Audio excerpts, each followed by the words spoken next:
Friends, welcome to Bengal food diaries channel. প্রচণ্ড গরম, তাই আজ চলে এলাম দুটো তৃপ্তিদায়ক প্রাণ জুড়ানো শরবত নিয়ে। খুব সহজ, অথচ আপনার শরীরের জন্য ভীষণ হেল্পফুল হবে। ভিডিও শেষ পর্যন্ত দেখবেন, ভালো লাগলে একটা লাইক করবেন, আর চ্যানেলে নতুন বন্ধু হলে চ্যানেলটিকে সাবস্ক্রাইব করে আমাকে সাপোর্ট করবেন। প্রথমে বানাবো তরমুজের ড্রিঙ্কস। অর্ধেকটা তরমুজ দানা বাদ দিয়ে টুকরো টুকরো করেছি। একটা মিক্সার গ্রাইন্ডারে তরমুজের টুকরোগুলো দিয়ে সাথে দেব কিছু পুদিনা পাতা, চাট মশলা, বিট নুন, দেব পরিমাণ মতন আখের গুড়। তরমুজের মিষ্টত্বের উপর নির্ভর করে গুড়টা অবশ্যই দিতে হবে। তারপর ব্লেন্ড করে নিতে হবে।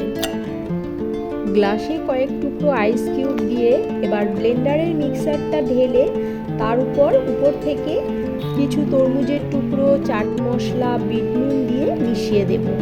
খেয়ে কিন্তু মনে হবে নিমেষেই যেন প্রাণটা জুড়িয়ে গেল।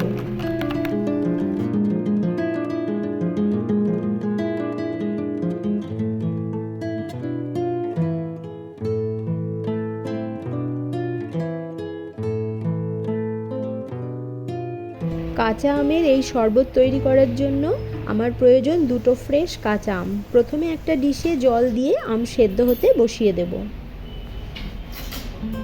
আম ততক্ষণ ঠান্ডা হতে থাকুক, আমি পুদিনা পাতার পেস্ট বানিয়ে নেব। সেদ্ধ আম ছুলে সমস্ত পাল্পটা বের করে নেব। এখন কাচের গ্লাসে প্রথমে দেব কয়েকটা আইস কিউব। এরই মধ্যে দিয়ে দেব 2 টেবিল স্পুন মতন আমের পাল্প, দিয়ে দেব 1 চামচ পুদিনা পেস্ট, স্বাদ মতো মিষ্টি গুঁড়ো, সাথে বিট নুন, চাট মশলা। তারপর জল দিয়ে সুন্দরভাবে চামচের সাহায্যে নাড়াচাড়া করে দিলেই তৈরি হয়ে গেল তৃপ্তিদায়ক আমের শরবত।